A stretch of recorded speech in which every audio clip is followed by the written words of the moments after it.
Halo, Selamat selamat malam. malam. Apa Ya, kabar? malam. Baik, Zion. Kedengeran?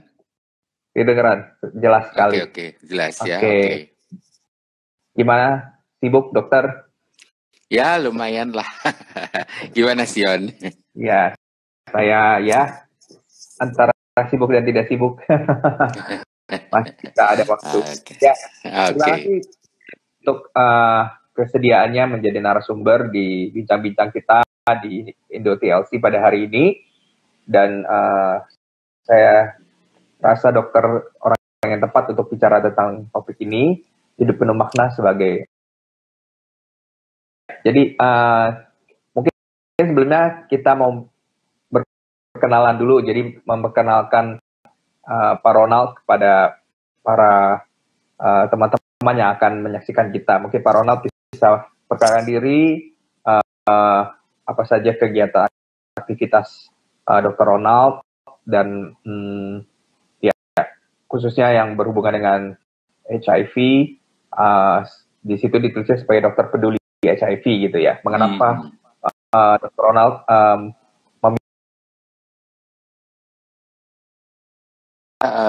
Ronald, saya dokter umum. Saya berkecimpung di bidang HIV/AIDS itu khususnya sejak 2004. Saya melihat HIV/AIDS itu merupakan satu tantangan tersendiri, khususnya karena pada masa, artinya sampai sekarang juga masih ada, tetapi berkurang banyak. Dan saya lebih suka ditulis sebagai dokter yang peduli, karena memang concern saya bukan hanya semata-mata kesehatannya, tetapi bagaimana saya sebagai dokter, kebetulan saya juga menjadi fasilitator untuk tata laksana HIV untuk dokter dan perawat. Jadi bagaimana saya juga bisa membagikan kepada teman-teman tenaga kesehatan dan masyarakat secara luas, bagaimana supaya mereka tidak melakukan stigma dan diskriminasi terhadap sendiri. HIV merupakan penyakit yang kronis, sama seperti kencing manis, hipertensi, tetapi bedanya adalah pada kencing manis atau diabetes, kemudian hipertensi itu atau asma itu hampir tidak ada stigma diskriminasi ya, tidak ada isu moralitas yang kadang-kadang terlalu diperbesar. Saya sendiri berpendapat HIV tentu saja ada kaitan dengan moralitas, tetapi tidak 100% gitu. Walaupun banyak orang juga tidak suka mengkaitkan ini dengan moralitas, tetapi memang ini kenyataannya begitu. Oke. Jadi kita hari ini membahas topik ini karena memang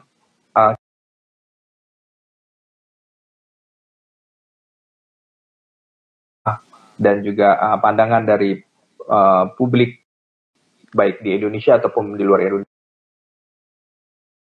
dari sisi kesehatannya saja, tetapi juga banyak hal lain ya, moral dan lain sebagainya. Jadi kenapa kita mau bahas itu? Jadi tantangan untuk orang-orang yang mengidap HIV, orang yang terinfeksi, sudah bisa kita cari banyak sekali di internet gitu ya. Betul. Tapi kita mau bicarakan tentang tantangan yang tadi Pak Dr. Ronald sudah bicarakan, bahwa tantangannya tidak cuma kesehatan gitu ya. Memang kesehatan sendiri juga suatu tantangan untuk orang-orang yang terinfeksi virus HIV gitu, sehingga mereka harus tetap mengkonsumsi obat seperti orang-orang yang punya diabetes ataupun hipertensi ataupun penyakit yang lainnya. Tetapi adanya tantangan tadi gitu. Nah, kira-kira tantangan bagaimana aja, apa saja yang dialami oleh itu adalah kadang-kadang yaitu dinilai, oh kalau kamu HIV itu berarti kamu orang nggak benar, oh berarti kamu memang dasarnya nakal, pada dasarnya kamu tuh orang nggak beres. Yang kasihan itu terutama adalah pada kasus-kasus ibu rumah tangga ya, ibu rumah tangga murni yang misalnya kena dari suaminya katakan ya, dia nggak tahu apa-apa. Seperti ada satu klien saya, ada beberapa klien yang mengeluh, dok saya itu hanya berhubungan seks dengan suami saya, tapi kok saya setia, tetapi kok bisa tetap kena ya. Itu menjadi satu tantangan tersendiri. Itu juga kasihan ya. Saya juga waktu itu harus mendampingi satu anak yang ketika akhirnya orang tahu bahwa ibunya itu ternyata HIV positif, kemudian mereka nggak tahu gimana caranya, akhirnya mereka tahu bahwa anak itu juga positif, kemudian harus dikeluarkan dari sekolah. Jadi kita harus datang mengadvokasi. Atau yang ekstrim, ada satu anak remaja laki-laki, dia kena dari orang tuanya, kemudian dia sakit, suatu waktu dia nggak masuk sekolah, gurunya datang, kenapa nggak masuk, udah beberapa saat. Neneknya dengan polosnya memperlihatkan antiretroviral, obat HIV-nya ya, antiretroviral. Kemudian gurunya itu tanpa berpikir panjang membroadcast. Itu jadi akhirnya mutung, nggak mau sekolah, walaupun sekolah bilang mau menerima. Kemudian dia memberontak, kemudian ada perilaku yang artinya seperti merusak diri sendiri ya. Artinya yang dia lakukan adalah berapa kali dia putus obat, dan akhirnya itu adalah antiretroviral yang nggak diminum, kayak ditebar gitu. Jadi seperti kayak bunuh diri pasif.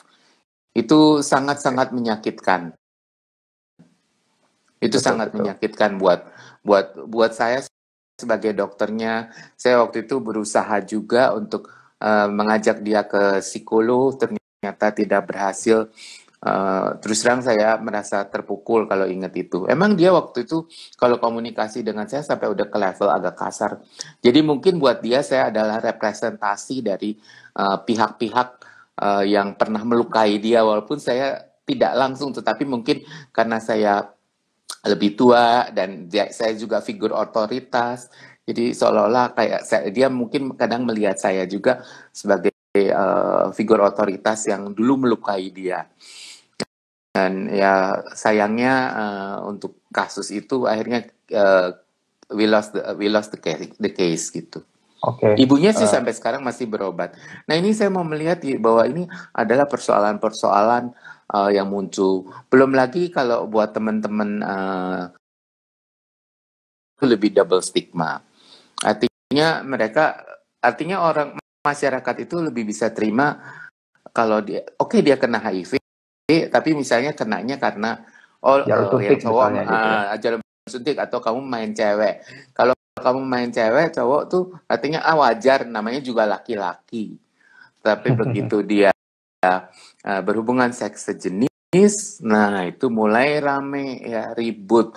Kok bisa ya seperti itu? Jadi udah double stigma. Belum lagi untuk beberapa kasus teman-teman gay itu adalah diusir dari keluarga tuh ada. Iya. Karena ya selain dari lingkungannya juga sebenarnya ketika sesuatu ke kondisi kesehatan yang menurun, yaitu jadi mereka tidak bisa lagi, mereka harus ada yang menolong, harus ada yang merawat gitu. Dan biasanya kalau tidak dengan keluarga, siapa lagi biasanya ya? Betul. Iya, biasanya sih saya lihat kalau masih ada ibu itu agak menolong. Figur ibu tuh nolong banget. Ya, sorry to say, kalau ayah ngusir itu lebih gede daripada ibu. Dan kita tahu di struktur masyarakat kita yang pegang peranan itu terutama yang keluarga-keluarga yang masih patrilineal, berarti ayahnya yang akan dominan itu udah itu kita yang harus bekerja keras gitu, meyakinkan bahwa itu anaknya harus tetap ditangani, ya, harus tetap dikasihi terlepas dengan latar belakangnya, seperti itu. Oke. Itu menjadi tantangan. Kita bicara bahwa tantangan yang berasal dari luar, ya, dari stigma atau diskriminasi masyarakat untuk orang-orang yang sebenarnya kalau kita mau bahas juga, walaupun ada orang yang menutupi status SIP-nya, mereka juga sebenarnya menghadapi tekanan-tekanan tertentu. Yang saya pernah baca dan saya pernah bincang-bincang dengan orang-orang yang mengalaminya, menurut Anda gimana? Apakah betul bahwa mereka juga mengalami tantangan secara kejiwaan, tentang penerimaan dirinya, tentang ya mungkin dia tidak mendengarkan karena orang tidak tahu, ya, tapi dia sendiri sudah ada berusaha untuk menutupi statusnya karena ada ketakutan-ketakutan tertentu, dan juga ada informasi yang dia tidak jelas bahwa ini satu penyakit, death sentence misalnya. Apakah ada juga?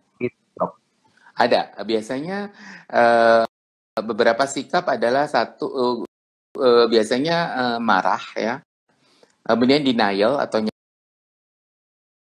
HIV positif, tetapi dia bilang itu salah, ini nggak betul, akhirnya tidak mau minum antiretroviral, nanti datang ke kita udah keadaannya berat gitu. Dan itu juga dilakukan bukan oleh orang-orang yang tidak berpendidikan, tetapi juga oleh orang-orang yang berpendidikan.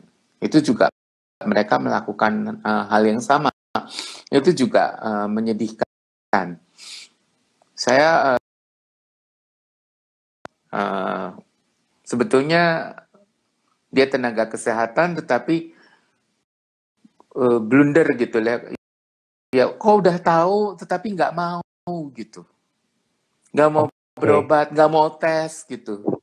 Ya. Nah itu penyebabnya apa ya Pak? Ya, maksudnya apalagi itu di luar logika kan jadinya. Betul. Jadi kadang-kadang kita bilang dia denialnya dahsyat. Ada yang denial tuh menjadi momok tersendiri. Mungkin dia takut gitu, tapi ternyata ketakutannya itu malah memberikan akibat yang mengerikan. Kalau kita lihat di beberapa orang itu marah, dan yang banyak itu depresi jelas. Mungkin beberapa ada yang berpikir bunuh diri. Ya, jadi kita minggu lalu kan dibahas ya. Nah ini masih bulannya, jadi masih relevan ya. Depresi yang tidak tertangani, kemudian akhirnya ada keinginan untuk bunuh diri. Kemudian juga stigma bukan dari luar, tadi Sion bilang betul, karena bisa juga beberapa teman itu self stigma. Atau kemudian self pity gitu, mengasihani kayak dia yang paling buruk keadaannya di seluruh dunia gitu, kayak dia yang paling malang. Nah ini kita perlu memberikan support untuk mereka ini. Jadi sebenarnya dengan awalnya marah, kemudian denial, kemudian sedih, dan kemudian akhirnya putus harapan. Jadi sebenarnya yang membuat tantangan terbesar bagi orang-orang yang terinfeksi atau positif HIV gitu ya. Selain kesehatannya sendiri, tetapi harapan bahwa bukan saja tadi yang kita sudah bicarakan, bukan saja kesehatannya yang kena, tapi dia merasa bahwa dia akan terpenjara, istilah saya ya, terpenjara dengan penyakit ini seumur hidup, dan entah apa yang akan dialaminya begitu. Betul. Apakah bisa saya simpulkan seperti itu, Pak? Ada isu dengan dikaitkan dengan ini ya, moralitas terutama itu yang membuat masalah ini menjadi berat. Saya bilang itu yang membedakan kencing manis hipertensi yang sama-sama chronic disease dengan HIV adalah ini. Oke, mungkin baik. Artinya sekarang yuk dari pembicaraan ini kita coba memperbaiki beberapa stigma-stigma atau mitos-mitos yang salah tentang HIV, baik untuk mereka yang menderita HIV ataupun orang-orang di sekitarnya gitu. Apa mitos-mitos yang harus kita tolak dari HIV? Sebetulnya bukan masalah tolaknya. Yang pertama itu kalau orang mau ditolong ya dia harus accept that's real dan memang virus itu ada di dalam tubuhnya. Tetapi bisa ditangani karena sekarang kan misalnya pengobatannya, saya nyinggung sedikit pengobatan misalnya. Pengobatannya kan free seperti itu. Asal jadi ada obatnya ya Pak? Ada. Obatnya artinya, ada. Bisa obatnya sembuhkah? Free. Penyakitnya bisa dikendalikan. Artinya minum obatnya terus sama seperti mereka yang menderita hypertension atau schizophrenia atau asma atau hypertension, mana dia harus take the medication regularly. Jadi harus teratur minum obatnya. Artinya bahwa sebenarnya mitos pertama bahwa HIV itu penyakit yang mematikan, sebenarnya itu kalau bisa dikendalikan itu bukan satu penyakit yang bisa yang perlu ditakuti. Betul. Jadi itu mitos ada cara dulu. Ya. Jadi sekarang kan dengan adanya antiretroviral, HIV berubah dari penyakit yang menakutkan dan mematikan menjadi penyakit kronis yang bisa dikendalikan dan kualitas hidup orang juga bisa baik, orang masih bisa tetap berkarya. Jadi itu yang artinya harapan itu jangan sampai mati. Buat saya membangkitkan harapan itu sangat penting. Kalau orang sudah kehilangan hope, mau pertama harapan bahwa penyakit itu bisa dikendalikan, dari Pak Dokter bilang bahwa orang bisa move on, bisa hidup dengan HIV, kemudian beraktivitas dengan normal, bahkan bisa juga berprestasi seperti orang-orang lain pada layaknya. Betul. Itu ya. Kayak saya beberapa saat yang lalu, beberapa klien saya menyelesaikan S2-nya, sekarang ada yang sebentar lagi akan menyelesaikan S3-nya, dia hampir menyelesaikan disertasinya, ada yang sukses di bisnisnya, ada yang bisa bisnis itu mulai dari besar sampai kecil, ada yang mulai membina rumah tangga, kemudian menjalankan bisnis. Jadi artinya kemudian buat beberapa yang berkeluarga akhirnya punya anak, dia punya goal yang lain. Jadi banyak lah. Nah, ini mitos yang selanjutnya nih Pak, yang tadi Bapak sudah singgung sedikit. Pertama untuk mungkin mereka yang sudah berkeluarga terus terinfeksi virus HIV. Mereka menganggap bahwa wah, sudahlah, pasti saya akan tidak bisa lagi berumah tangga, tidak lagi berhubungan dengan pasangan saya, dengan istri saya atau suami saya gitu ya. Kemudian bagaimana anak-anak saya menularkan mereka. Nah itu stigma itu apakah benar dan yang sebenarnya bagaimana? Apakah mungkin pasangannya ingin menikah misalnya, dia masih ingin menikah tapi dia sudah kenain masih bisa. Yang penting kan minum antiretroviral dengan teratur. Kalau minum antiretroviralnya teratur, jumlah virusnya kan akan bisa ditekan sampai undetected. Undetected itu bukan berarti nol, ada tetapi amat sangat kecil dan resiko penularannya itu amat sangat kecil. Nah, kalau dia minum antiretroviralnya teratur dan viral load-nya atau jumlah virusnya undetected atau tidak terdeteksi, maka program anak itu bisa dijalankan. Saya sendiri sudah menolong kira-kira 50 perempuan positif, 50-60 perempuan positif join dengan teman kebidanan, dan hasilnya anak-anaknya tidak ada yang terkena HIV. Sukses rate-nya mendekati 100%. Ya, jadi kita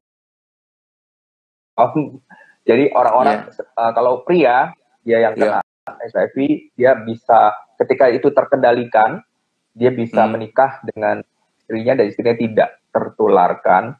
Dan kalaupun dia wanita, Ya, dia tertular HIV, tapi kalau dapat dikendalikan virusnya sampai undetected, artinya itu tidak bisa menular ke bayinya. Jadi tetap bisa betul. mempunyai anak, asal Ya, benar-benar awasi dalam proses penghamilannya dan kehamilannya maksudnya, dan segala macam. Itu harapan yang sebenarnya.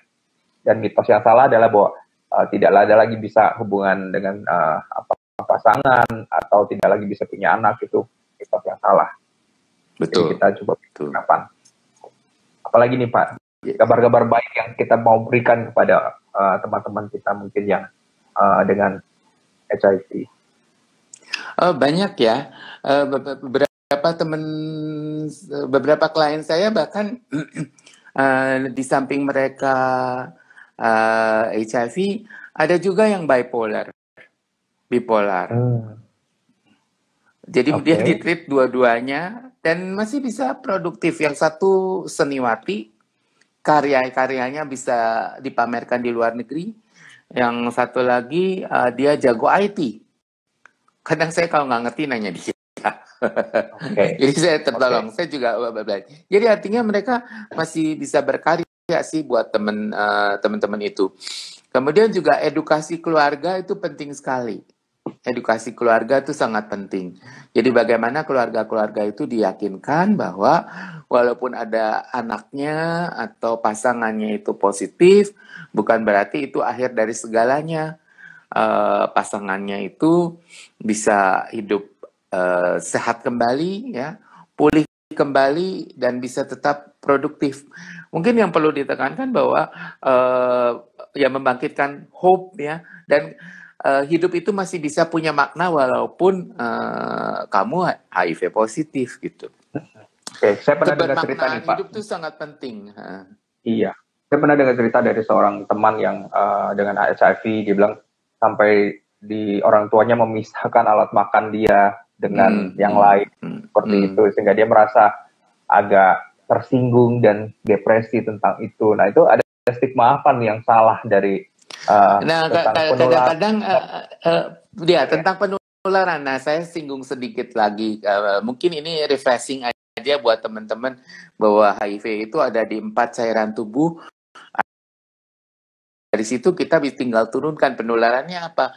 Misalnya menggunakan satu jarum suntik yang bersamaan, ya, secara bergantian dengan orang yang HIV positif, atau berhubungan seksual dengan orang yang HIV positif tanpa kondom. Ketiga, misalnya dari ibu yang HIV positif ke bayinya. Itu semua bisa terjadi kalau tidak ada intervensi. Nah, bagaimana dengan ludah? Ludah itu tidak menularkan HIV. Jadi sebetulnya ini adalah kekurang pahaman dari pihak keluarga, dan sebetulnya itu bagian dari kita, baik itu petugas kesehatan maupun komunitas, untuk mengedukasi keluarga bahwa penularan lewat alat makan, kloset itu tidak terjadi gitu. Iya, seperti itu. Bersentuhan tidak. Jadi sebetulnya ini karena ketidaktahuan, ya, Parno. Bahkan waktu saya 2004 masih ada yang ekstrim sampai dibikinin WC sendiri, saya sampai ketawa gitu. Pak, nggak perlu kayak gitu, nggak akan nular. Ya tapi nanti Bahkan kalau lebih darahnya menular gini, lebih menular influenza lah, influenza betul, atau COVID TBC, yang sekarang ini yang ya, atau COVID, betul. Oke. Jadi ya itu hal-hal yang perlu dipahami khususnya oleh keluarga. Mungkin ya kadang kita bisa pahami juga mereka berusaha untuk memproteksi gitu ya. Tetapi dengan pemahaman yang salah sebenarnya bisa memberikan dampak yang berbeda. Jadi kita berusaha untuk semoga tayangan kita ini didengarkan oleh orang-orang yang mungkin keluarga atau teman-teman dekat orang yang punya HIV. Oke, apalagi Pak yang perlu diketahui oleh keluarga? Dukungan apa yang bisa diberikan oleh keluarga atau orang terdekat dari Don't judge. Okay. Jangan judge. Yang pertama terima aja. Orang tuh tahu kok bahwa mungkin dia ada kekeliruan. Gak usah diomongin juga orang tahu gitu. Ya, biarlah dia sampai pada kesadaran itu sendiri. Ya, artinya nggak usah terlalu dijudge. Oke, Pak Ronald, agak terputus. Ya, mudah-mudahan orangnya akan bisa lebih bersemangat lagi. Kemudian juga yang penting juga adalah kalau misalnya memang keluarga tidak ada, kita bisa minta tolong kelompok dukungan sebaya. Oke, Kelompok apa dukungan itu? sebaya itu adalah kelompok teman-teman Oda, ya mereka membentuk satu kelompok di mana mereka bisa sharing di antara mereka sendiri, berbagi pengalaman, ya berbagi suka dan dalam satu kelompok besar. Kadang-kadang satu lawan satu juga bisa. Kadang kalau saya juga ada klien atau pasien saya yang terpuruk, kadang saya tanyakan, mau nggak saya temuin sama teman Oda yang udah minum obat, misalnya katakan 8 tahun atau 10 tahun, kamu ngobrol deh sama dia. Jadi kamu nggak ngerasa kamu itu sendiri, dan mungkin bandingkan aja keadaan kamu sama keadaan dia. Kadang-kadang dia bilang, iya ya dok ya, katakan si Budi itu kok bisa ya sekarang bangkit lagi, padahal dulu keadaannya kelihatannya lebih buruk dari saya ini lebih baik keadaannya. Nah, seperti itu. Jadi kadang-kadang dengan berbagi cerita itu bagian dari healing ya. Telling stories, bercerita itu adalah bisa menjadi sarana kesembuhan, arti kesembuhan batin gitu. Oke, artinya orang-orang Jadi dengan kita orang yang HIV ini mereka memerlukan support system yang baik, entah itu betul. dari keluarga. Kalau bisa dari keluarga paling baik, karena kan keluarga adalah komunitas terdekat mereka biasanya.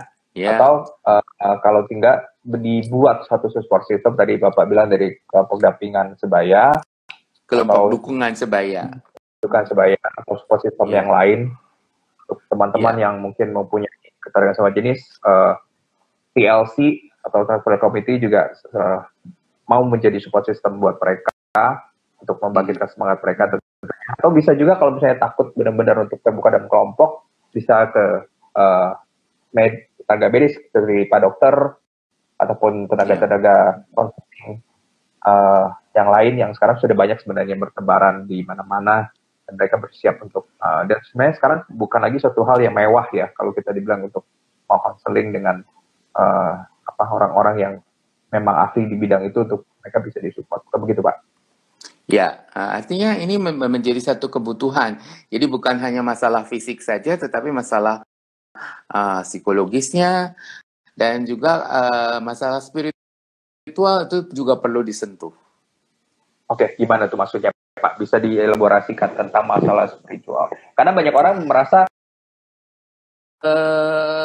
sikap bahwa orang marah kepada Tuhan, menanyakan kenapa Tuhan mengizinkan saya mengalami HIV, kenapa teman saya yang kelakuannya lebih buruk, yang perilaku seksualnya lebih acak-acakan dari saya malah aman, tapi kenapa saya yang baru 1 atau 2 kali, atau saya hanya punya satu sexual partner, ternyata saya kena, atau ibu rumah tangga yang tadi saya katakan hanya dengan suaminya kena, itu mempertanyakan. Tetapi dengan berjalannya waktu, ketika orang melakukan refleksi, maka orang bisa mempunyai hubungan lagi dengan penciptanya.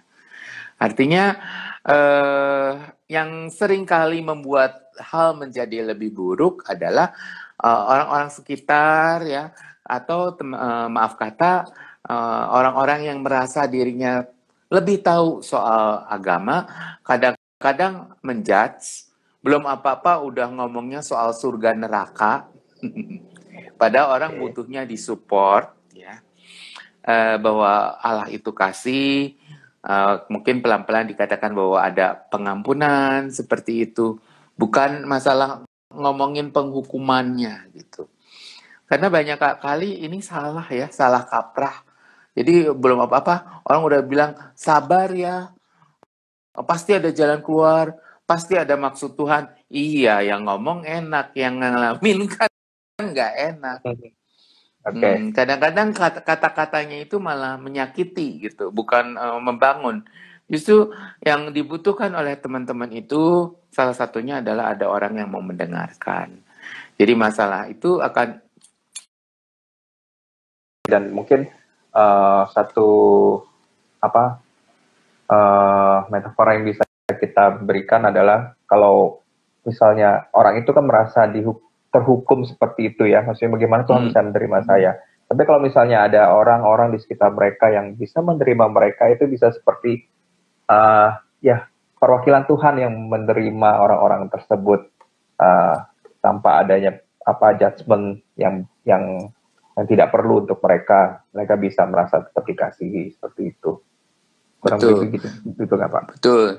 Jadi artinya harus ada ketika ada wujud nyata, artinya ada orang yang bisa menerima, maka pemahaman dia bahwa yang Maha Pencipta kita juga bisa menerima itu akan lebih mudah gitu loh. Untuk dia lebih bisa memahaminya gitu. Justru saya yakin bahwa Tuhan itu bekerja juga lewat manusia gitu, orang-orang gitu. Dan ya kita yang harus menolong dengan tidak menjudge, menyediakan telinga, menyediakan hati seperti itu. Dan juga di kemudian hari ya mendorong supaya teman-teman juga bisa mandiri. Spiritualitas tuh bukan semata-mata masalah ibadahnya, tetapi adalah lebih ke masalah internal ya, hubungan seseorang dengan Tuhannya gitu, dengan Tuhan itu. Nah itu bisa dicapai kalau orang itu merasa diterima lah. Ya, dan saya pernah dengar cerita, dan lebih dari satu cerita sih sebenarnya, bahwa saat orang-orang ini kemudian ya tadi yang Pak Dr. Ronald sempat sebutkan juga, mereka bisa sebenarnya berhubungan lagi dengan Tuhan. Dan sebenarnya dengan ketika mereka bisa merasakan bahwa Tuhan pun mengasihi mereka ketika mereka sedang dalam keadaan terpuruk, dalam keadaan yang bukan the best condition mereka, itu benar-benar suatu pengalaman yang berharga sebenarnya buat orang-orang tersebut. Betul. Karena saya dengar banyak cerita bahwa orang-orang itu malah lebih merasakan dekat dengan Tuhan ketika mereka sedang dalam keadaan seperti itu.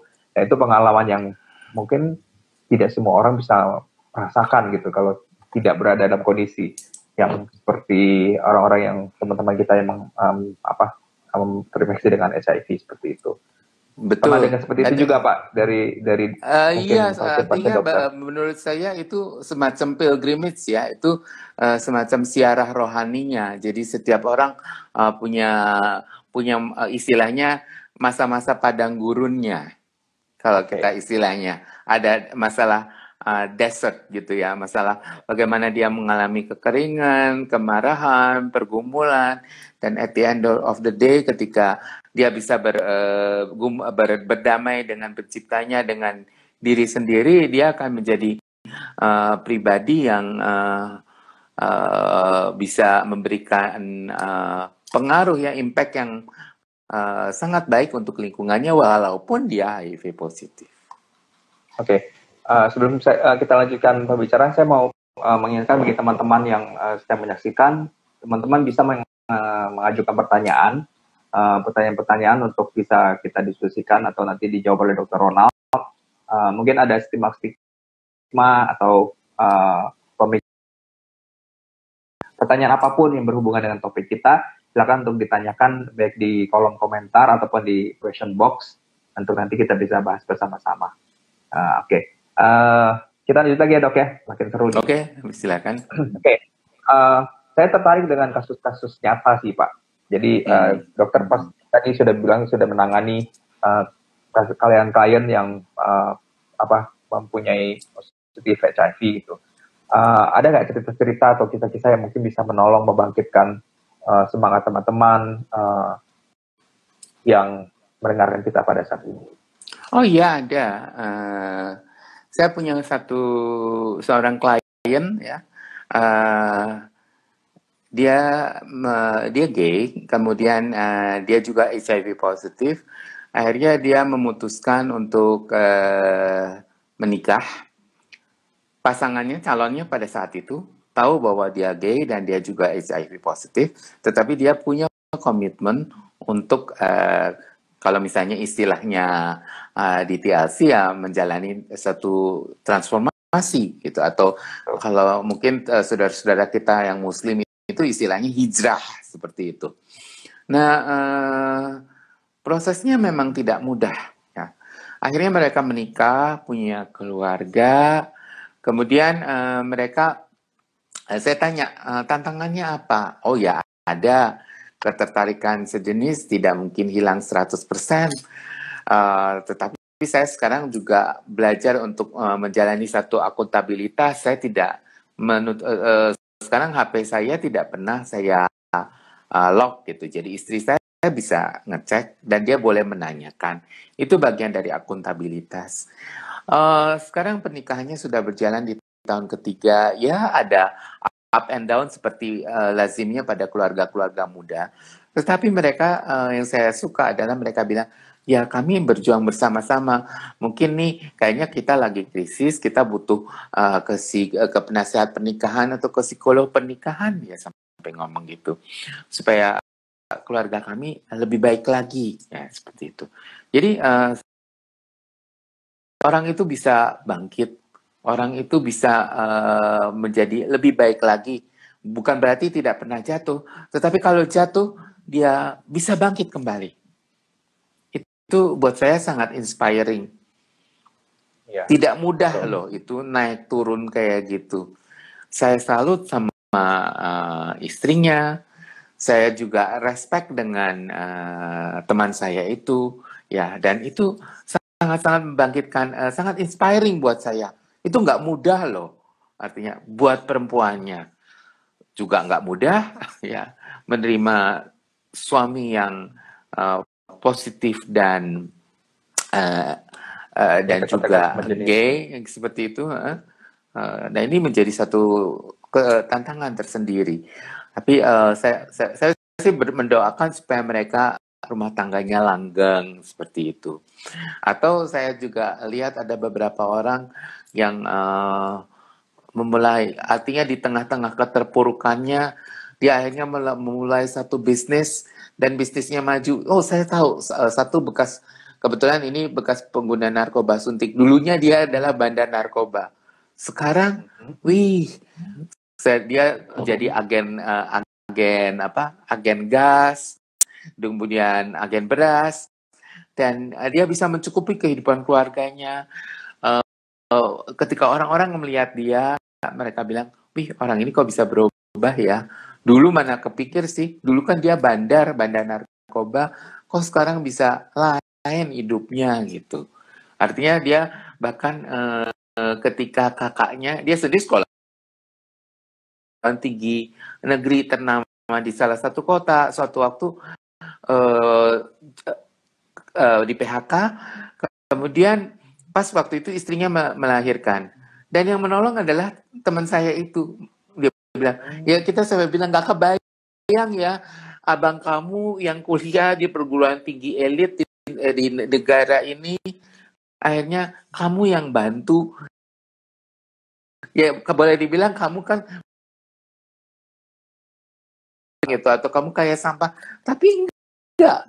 Padahal dia mulai dengan usaha yang tadinya laundry, kemudian dia mulai buka jadi agen gas, agen air, dan banyak pekerjaan-pekerjaan yang lain. Dan saya melihat satu transformasi ya di hidupnya gitu. Dan itu banyak kisah-kisah yang inspiring. Atau satu teman perempuan, Odif perempuan itu, dia terkena dari suami pertamanya meninggal, anaknya juga positif. Kemudian dia tetap berjuang, sesudah 7 tahun dia bisa artinya melakukan gitu ya? Melakukan advokasi untuk hak-hak Odif perempuan khususnya. Dan dia juga berkarya, sekarang dia banyak membuat kayak lukisan seperti itu. Dan hasilnya bisa dijual. Dia sudah menikah lagi, suaminya HIV negatif, bisa menerima dia dengan anaknya yang kebetulan positif. Kemudian mereka punya usaha makanan. Jadi kita ngelihat itu ada transformasi gitu, ya. Dan itu sangat-sangat encouraging. Saya senang kalau Ya, ketemu dia, wih kita pasti, wih ngobrol lah pasti kongkow ya, habis kita, hai gimana kamu, wah seneng lah ceritanya. Banyak cerita yang dia dapat gitu, bagaimana kadang-kadang saya juga minta dia, bantuin deh, klien gue susah nih, kayaknya susah move on, lu yang ngomong deh. Kalau kalau aku yang biasanya ngomong lebih kan, mudah ada orang yang karena bagaimanapun sebagai dokter saya hanya tahu, tapi kan saya tidak ada di dalam sepatunya dia. I'm not in their shoes gitu. Tapi saya bilang kamu kan ada kamu sama-sama seperahu. Jadi kalau kamu yang ngomong lebih punya power daripada saya, walaupun saya dokter, saya bilang gitu. Pas ada keterbatasannya.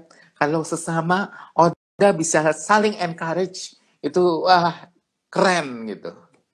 Oke, ya. Jadi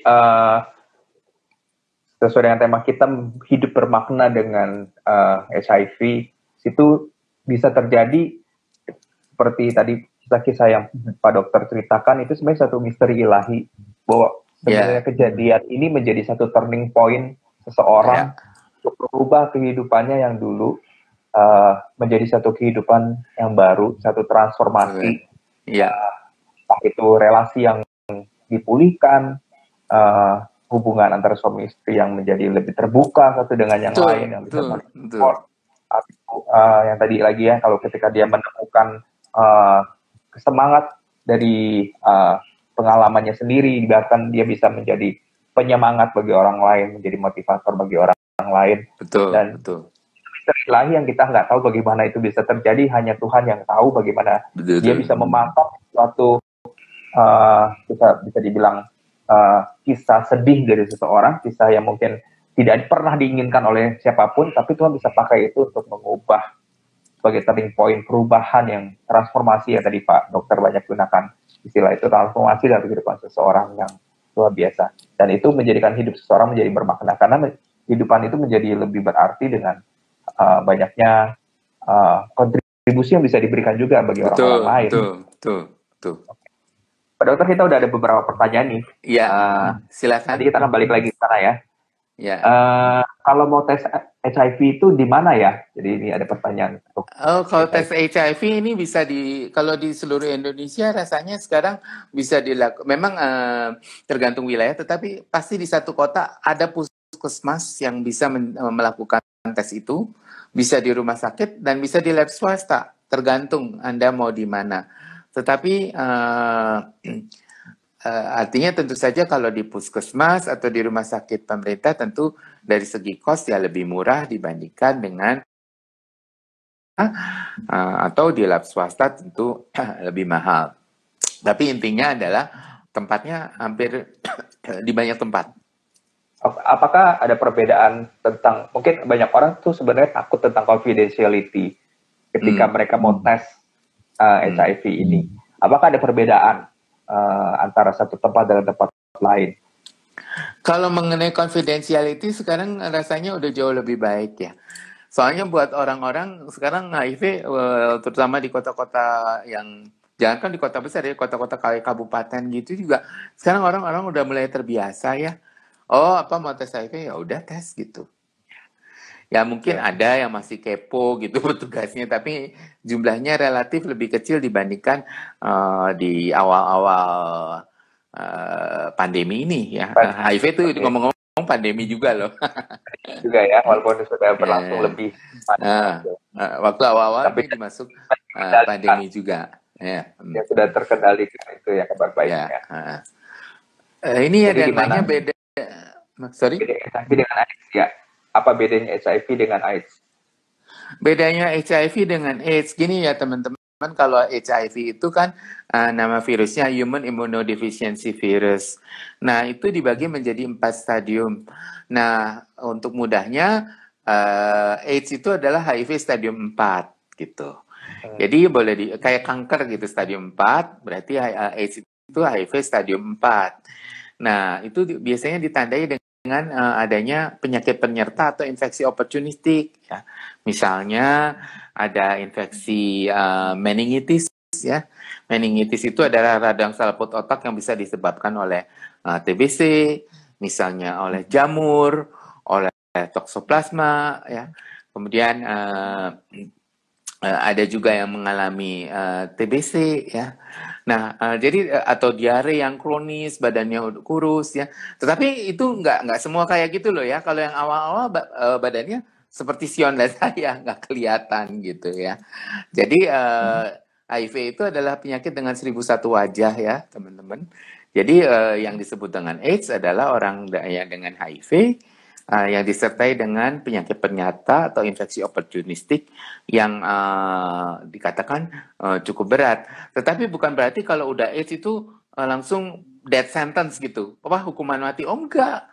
Pasien-pasien klien-klien AIDS itu kalau diobati ya ditangani penyakit penyertanya. Jadi misalnya dia ada meningitis, ada radang selaput otaknya kita tangani, kemudian dia minum antiretroviral, hidupnya bisa baik lagi. Pasien saya tertua itu dari 2004 loh sampai sekarang masih ada, dia masih bekerja sebagai driver, masih produktif, ya. Istri pertamanya sudah meninggal, dia sudah remarried, istrinya tidak tertular, punya anak, anaknya juga sehat. Ngomong-ngomong kalau anak itu tergantung dari ibunya ya. Walaupun ayahnya positif, selama ayahnya tidak menularkan ke ibunya, maka anaknya dijamin 100% negatif. Tapi kalau ibunya yang positif, makanya ibunya harus kita tangani dengan meminum antiretroviral dan beberapa tindakan lain, maka anaknya juga resiko penularan ke anaknya akan sangat kecil. Jadi sekarang ini bisa ditangani. Jadi jangan ngerasa, aduh saya udah kena HIV, aduh ini this is the end of the world. Oh enggak. Ya, teman-teman ODIF itu bisa tetap berkarya, bisa memberikan kontribusi ya. Seperti itu. Oke. Ada lagi yang mau tanya? Jadi penyakit yang menyertainya itu pun bisa disembuhkan tergantung penyakit apa, itu diberikan obat yang sesuai dengan infeksi apa yang dia kena gitu ya. Iya, infeksi oportunistik kita istilahnya. Infeksi oportunistik. Misalnya tadi kalau misalnya TBC, sekarang kita udah tahu bahwa TBC itu sudah ada obatnya gitu. Sudah mungkin kalau dibandingkan berapa tahun yang lalu mungkin belum ada, tapi sekarang TBC sudah ada obatnya. Kalau meningitis juga ada obatnya ya Pak ya? Meningitis bisa diobati ya, walaupun mungkin bukan berarti ada yang sembuh sempurna, ada yang sembuh tapi cacat, tetapi juga ada yang meninggal. Tetapi dengan pengobatan yang ada sekarang, angka kematiannya makin lama makin menurun. Gitu. Ya. Juga untuk Pak Dokter. Jadi ketika orang itu ingin berobat dan ingin mengkonsumsi ARV atau antiretroviral itu, ada banyak kekhawatiran dalam pikirannya bahwa ada efek samping ARV lah, kemudian nanti dia akan tergantung obat lah, seperti itu. Gimana tuh Pak bisa menjelaskan kepada Oh iya, pada dasarnya yang efek samping obat itu tidak hanya pada ARV saja. Semua obat itu bisa beresiko menimbulkan efek samping. Jadi efek samping itu bukan semata-mata milik antiretroviral. Kadang-kadang itu berita atau kalau Anda terlalu kerajinan surfing internet, browsing ya, itu malah jadi malapetaka, jadi parno malahan. Biasanya yang dicari justru yang terburuknya sama mereka. Kadang-kadang saya juga ngeluh karena teman-teman ODIF itu kalau good news itu mereka pelit untuk sharing. Tetapi kalau bad news, semangat sekali. Saya itu karena ada anxiety, sampai kebakar muka saya. Seolah-olah kayak pameran gitu ya. Itu menjengkelkan sekali. Saya bilang, kenapa sih nggak yang kalian yang berhasil itu jadi egois juga, pelit ngomong, pelit berbagi. Tapi kalau yang mengalami efek samping nggak usah diminta juga langsung jeng gitu. Padahal setelah itu sembuhnya nggak dibilangin ya Pak ya? Iya, efek sampingnya sudah hilang nggak dikatakan. Iya. Betul, dan bahwa kan dia sekarang kualitas hidupnya lebih baik, enggak ini. Jadi efek samping itu nggak cuma dari ARV, tapi efek samping itu pun tidak bersifat itu hanya bersifat temporal gitu ya Pak ya, dan itu bisa diatasi. Oke, ini ada pertanyaan lagi. Dokter, kenapa stigma HIV itu sangat negatif? Dan benarkah HIV itu masih mending daripada penyakit kanker? Sebenarnya masalah stigma itu sekarang sih udah agak lebih mending ya buat penanya. Jadi sekarang sih jauh lebih baik dibandingkan dulu-dulu. Masih tetap ada, tetapi tergantung bagaimana kita mensikapinya sih teman-teman. Kalau teman-teman Odif bisa berkarya, akhirnya yang biasanya mencela juga diam sendiri tuh. Ya. Jadi ya mungkin tadi saudara kita yang bertanya ini tidak mendengar dari awal. Stigma tadi Pak Dokter sempat bilang stigma HIV itu ada mungkin karena biasanya dikaitkan dengan segi moral, segi moral seperti itu. Orang, sehingga akhirnya bukan hanya masalah fisik dari penyakit HIV itu, tetapi juga dikaitkan dengan moral yang belum tentu sebenarnya itu benar gitu ya. Dan itu kenapa jadi stigma, dan itu mending daripada penyakit kanker. Enggak, itu relatif ya. Kenapa kita mampu juga ya, kita maunya sehat gitu ya. Ya, betul. Ya itu mungkin kadang-kadang saya tahu itu diungkapkan untuk lebih memboosting teman-teman Odif gitu. Ya enggak ya. Mungkin tergantung stadiumnya sih sebenarnya. Ya, pasti, tapi itu hanya itu hanya bisa dikendalikan, untuk lebih memboosting. Ya, pasti bisa dikendalikan lah. Tadi kan dokter bilang bahwa penyakit infeksi HIV ini bisa dikendalikan apabila benar-benar seperti pengobatan yang sudah disarankan oleh tenaga medis dan dokter gitu ya. Itunya juga perlu dijaga gitu. Kalau minum ARV tapi hidupnya sembarangan, tetap itu bisa, ya itu penyakit yang lain nanti kena gitu ya. Betul. Ini ada pertanyaan lagi, apakah efek samping dari, tadi kita ngomong efek samping ARV itu, samping tersebut bisa ditanggulangi? Bisa. Bisa. Sebagian besar bisa. Mayoritas bisa. Efek samping apa aja sih Pak? Mungkin saya orang-orang teman-teman kita ini mungkin yang paling ditakutin, saya udah tahu itu adalah ruam. Alergi merah-merah. Memang ruamnya dari yang ringan sampai yang berat. Nah, yang sering cerita tuh yang berat gitu. Tapi bisa ditanganin.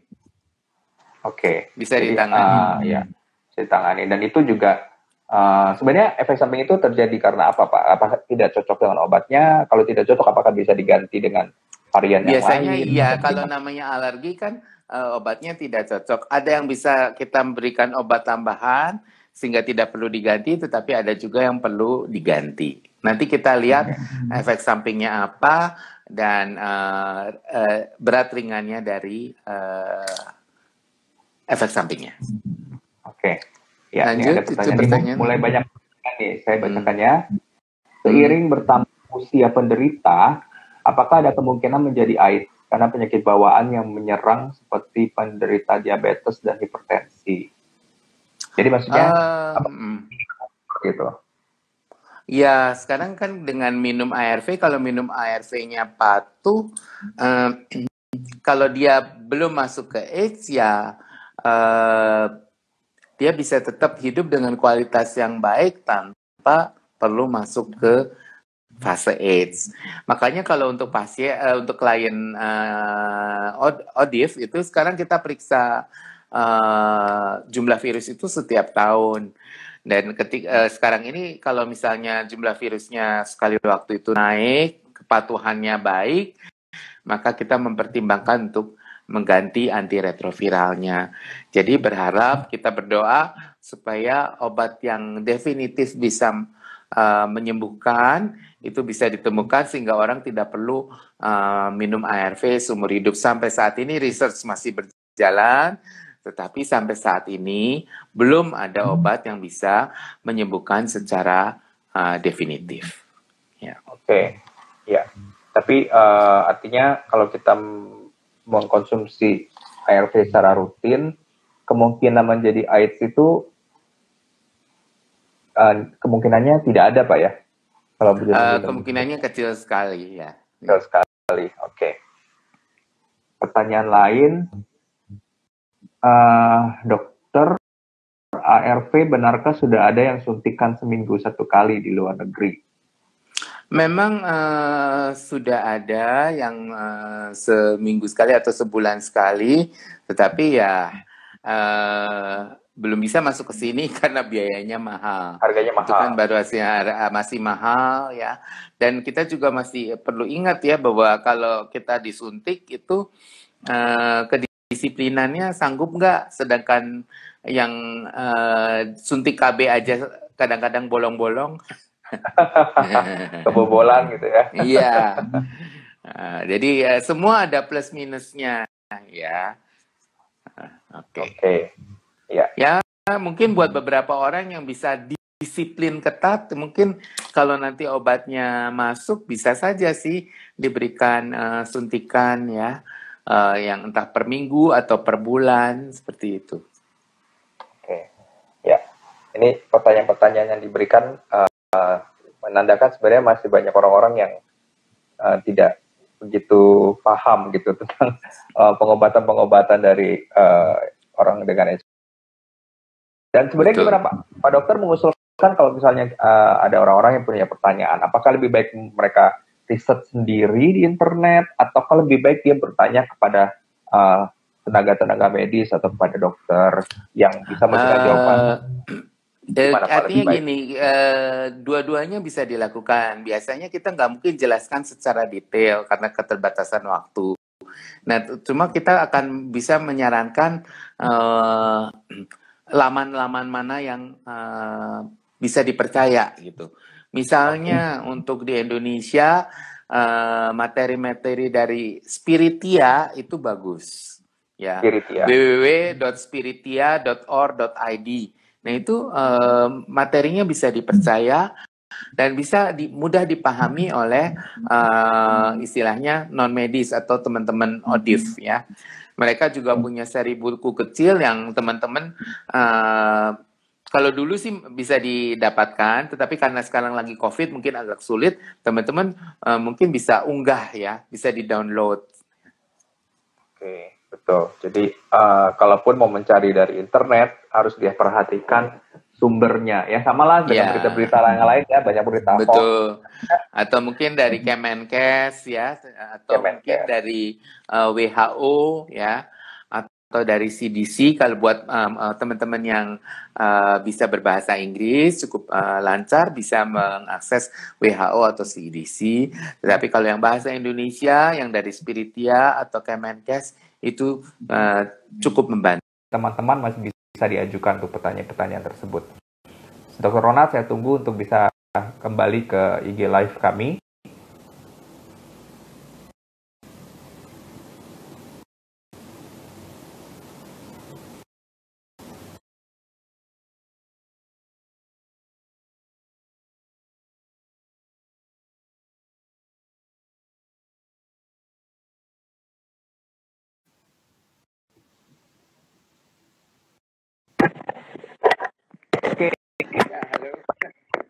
Maaf, nggak kerasa. Tadi kita udah 1 jam. Saya tidak lihat waktu. Kita sudah 1 jam. Memang IG Live itu 1 jam dia otomatis mati sendiri gitu. Karena memang durasinya maksimum 1 jam dan tidak terasa karena terakhir tadi pertanyaan semakin banyak sehingga kita tidak melihat waktu. Saya minta maaf sekali. Oke. Kalau masih ada yang teman-teman mau bertanya, kita masih ada kita buka part 2 ini. Entah kita mungkin nggak akan sampai 1 jam, tapi kalau ada pertanyaan lagi, Pak Dokter masih bersedia menjawab ya Pak ya? Boleh, silakan. Oke. Tadi terputus ketika Pak Dokter sudah menjawab, bisa Pak Dokter lanjutkan? Yang tadi. Kenapa? Tadi yang terputus itu karena mencari informasi tadi kan ya? Oh iya, misalnya kalau buat teman-teman yang bisa berbahasa Inggris kan bisa menggunakan CDC atau yang dari WHO itu bisa menolong ya. Oke, dan bahwa hotline sekarang udah jarang dipakai karena lebih banyak orang browsing internet. Betul, betul, betul. Oke. Dan kalau di rumah sakit pastinya mereka akan punya informasi biasanya Pak ya. Ya, berarti kalau rumah sakit silakan ke klinik VCT. Klinik VCT. Oke. Setiap Iya. rumah sakit ada Pak klinik VCT. Rumah sakit pemerintah ada pasti. Oke. Nah, mungkin ini sedikit aja Pak. Kalau saya jadi penasaran juga. Kalau untuk di Indonesia ini, Indonesia kan luas sekali Pak ya. Apakah Iya. untuk penanganan HIV ini sudah cukup merata seluruh Indonesia, atau untuk mereka yang mungkin di kota yang kecil mereka harus datang ke kabupaten kah, atau bagaimana Pak? Ya, rata-rata semua rumah sakit kabupaten boleh dikatakan hampir semua untuk beberapa tahun terakhir ini. Jadi perkembangannya cukup baik. Oke. Ya. Cuma memang terakhir ini obat agak macet, mungkin juga karena ada masalah dengan COVID ya? Sehingga suplai obat ini agak terganggu dalam lagi dari Kemenkes. Oke, jadi bukan masalah tidak ada obat, tapi memang ini sekarang kelangkaan juga banyak terjadi di obat-obat lain juga kali ya Pak ya? Betul, betul. Jadi, yang juga bukan Oda aja, tetapi mungkin juga sedang diabetes juga karena pabrik juga terbatas dalam karyawan yang bisa datang untuk bekerja, mungkin seperti itu lagi. Teman-teman yang masih mau bertanya, kita masih buka lagi sesi lagi kalau misalnya itu. Nah, kenapa dari TLC Transform Life Community membuka topik orang yang menghubungi TLC, mereka yang mempunyai keterkaitan jenis itu kadang-kadang datang dengan juga isu HIV. Stigma yang mereka punya itu juga sangat membuat mereka menghalangi mereka untuk bisa hidup dengan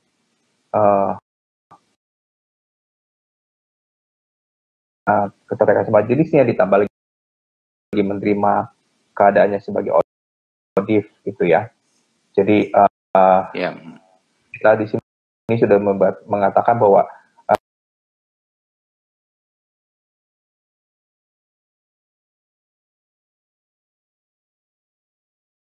dan mereka bisa memilih untuk hidup